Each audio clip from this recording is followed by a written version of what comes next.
for justice. Benimthanda ukulibonga nonke ingenzeke ukuthola ubulungiswa into engiyenzele mina ngingagcini ngokuthi ngiyenzele mina kuphela ngiyenzele nabanye nami ngizimisele ukuthi bakhona naye nami ngisukume ngibe ingxenye yabantu abalekelelayo. Istatement sigcine sitholakele.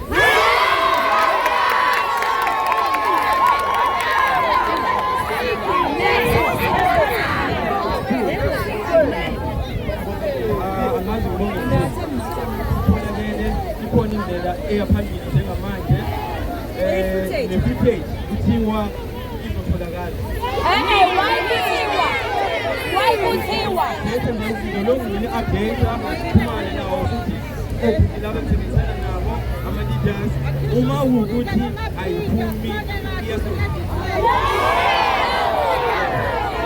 asifune edictiwe sekune-AI manje so siyayithela bayithola imvume yokuthola i-footage so ngivele ikhona yamaphoyisa nanoma